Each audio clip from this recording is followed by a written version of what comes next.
l'agence Sovimo vous présente les clés de l'immobilier. Visez haut, visez beau, visez Sovimo.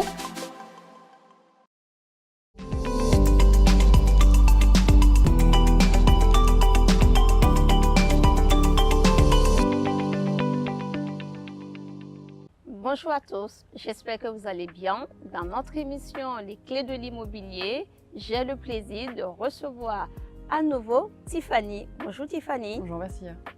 Aujourd'hui, nous allons aborder avec Tiffany un sujet vraiment important, aussi important que les autres, une thématique, celle de l'usufruit.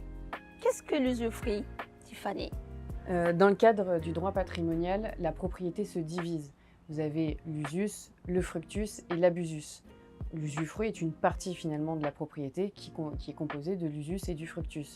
L'usus, le droit d'usage, c'est la possibilité de jouir d'un bien qui n'est pas le vôtre. C'est-à-dire avoir la possibilité de vivre dans une maison qui ne vous appartient pas, par exemple. Le fructus, le fruit, c'est le droit de percevoir des revenus, par exemple, de ce bien, ou si c'est un terrain, de revendre le vin que vous avez travaillé avec les raisins, ça peut être ce genre de choses. Et l'abusus, c'est vraiment le droit de disposer du bien, c'est-à-dire de le vendre. L'usus, le fructus et l'abusus composent la pleine propriété que l'on peut rescinder en usufruit et en nue propriété. Alors, il est à noter que l'abusus est un droit imprescriptible, contrairement à l'usufruit qui, lui, est un droit au maximum viager. Et si on parle d'usufruit pour une personne morale, il est au maximum de 30 ans. Tiffany, si je vous comprends bien, la propriété se divise. Effectivement, Vassia, la propriété se divise et juridiquement, on va dire qu'elle se démembre. Donc vous avez ce que je disais, l'usufruit d'un côté et la nue propriété de l'autre. Pour imager, l'usufruit, c'est la possibilité d'habiter et de jouir de l'habitation dans laquelle vous vivez. La nue propriété, quant à elle, ça va être simplement la possibilité de vendre ou pas cette propriété. L'idée, c'est que chaque droit est un droit réel. Donc vous possédez vraiment la maison en nue propriété, mais vous n'en avez pas l'usage, ni la possibilité d'en récupérer les fruits, donc les revenus si jamais c'est à la location.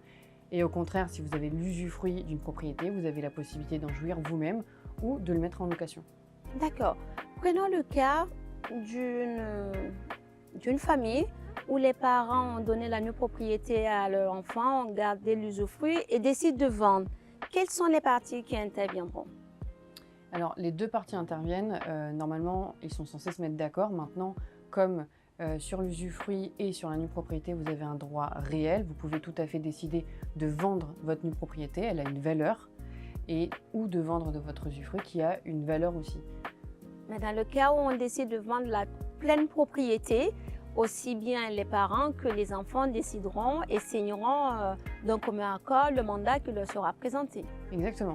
Les deux peuvent venir à la signature et donc dans ces cas-là, on va aller chercher la valeur vénale finalement de l'usufruit et de la nue propriété.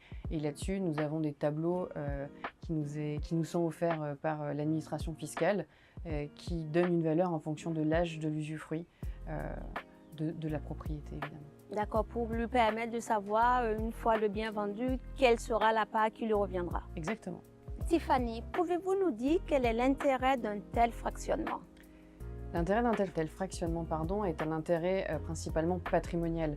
L'idée est vraiment, par exemple par le biais de la donation ou même en avance, de travailler son patrimoine. Je vais transmettre par exemple la nue propriété à mes enfants, j'en garde l'usufruit, mais eux ont déjà la nue propriété. Donc fiscalement, ce sera plus intéressant. On peut tout à fait transmettre à titre gratuit la nue propriété ou l'usufruit. On peut aussi, oui, le céder à titre onéreux. On peut par exemple l'hypothéquer ou le vendre. Quelle est la valeur de l'usufruit? Alors, il y a plusieurs valeurs d'usufruit. La valeur d'usufruit à durée fixe est une valeur estimée à 23% de la valeur de la pleine propriété par période de 10 ans. Il est à noter que le droit d'usage et d'habitation est évalué fiscalement à 60% de la valeur de l'usufruit viager. En revanche, concernant l'usufruit viager, notamment en cas de vente, de donation, d'apport à une société, parce que l'on peut apporter son usufruit à une société. Là, on va aller chercher la valeur de l'usufruit dans un tableau qui nous est donné par l'article 669 du Code général des impôts, qui dépend finalement de l'âge de l'usufruitier. En réalité, plus on avance dans l'âge, moins la valeur de l'usufruit est importante. Donc, si je comprends bien, dans le cas de l'usufruit, il faudrait le faire le plus rapidement possible. Il faut le faire le plus tôt possible. Et c'est pour ça que, bien souvent, je conseille à mes clients de faire une donation démembrée, notamment sur la résidence principale quand il n'y a qu'un seul bien immobilier, pour commencer la donation qui se régénère tous les 15 ans finalement, puis sans se dépouiller totalement, puisqu'on en garde la jouissance, et puis petit à petit de transmettre, c'est bien. Un autre avantage notable de l'usufruit, c'est aussi qu'au moment du décès de l'usufruitier, l'usufruit s'arrête et on n'a pas de valeur à rapporter au moment de la succession, on n'a pas de droits supplémentaires à payer. Donc, si je comprends bien, lorsque l'usufruitier décède le plus tardivement possible, on va récupérer l'usufruit et la nue propriété en pleine propriété et les enfants n'auront qu'une fiscalité à régler sur la part de l'usufruitier. C'est exactement ça, Vassia. Ils n'auront plus aucune fiscalité à payer et on aura vraiment réunifié l'usufruit et la nue propriété pour créer la pleine propriété aux héritiers. Eh bien, je vous remercie pour cette précision qui a toute son importance dans la décision de ce fractionnement. Tiffany, pouvez-vous nous dire comment se répartissent les charges entre l'usufruitier et le nu propriétaire? Oui, bien sûr, c'est une très bonne question, Vassia. Les charges entre l'usufruitier et le nu propriétaire se répartissent de cette façon. L'usufruitier, donc celui qui va jouir de l'habitation, doit absolument en prendre soin. Et pour cela, il va devoir faire tout ce qui est dépenses de réparation, d'entretien, de mise en sécurité aussi parfois, quand c'est nécessaire. Et ça, il doit aussi régler tout ce qui est charges courantes, taxes d'habitation, taxes foncières. Ça, c'est vraiment une charge qui lui incombe, d'après les articles 605 et 608 du Code civil. En revanche, le nu propriétaire, lui, aura à sa charge tout ce qui va être dépenses plus importantes. Donc les murs, les voûtes, les refends, les digues parfois. Voilà, ça c'est vraiment lui qui doit s'en charger. En fin de compte, le nu propriétaire n'a pas beaucoup de droits sur la propriété, si ce n'est d'en disposer.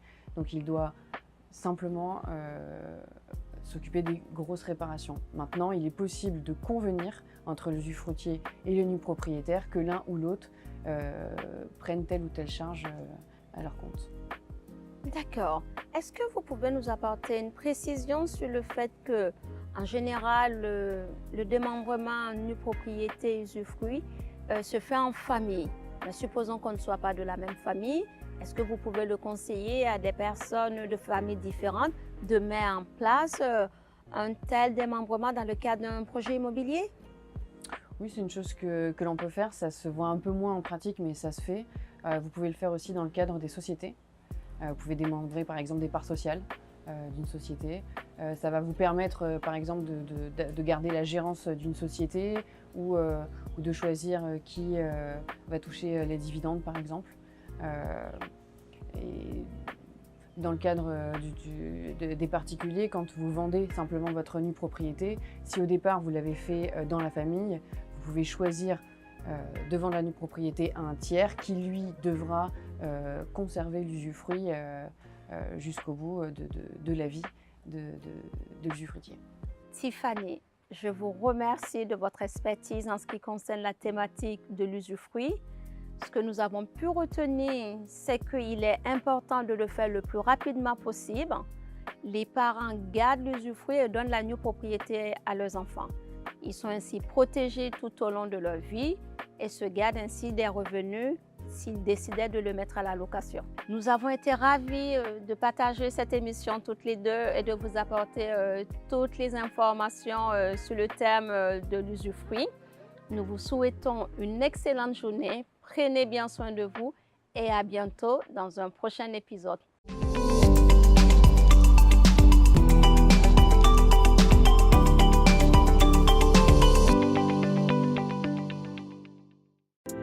l'agence Sovimo vous présente les clés de l'immobilier. Visez haut, visez beau, visez Sovimo.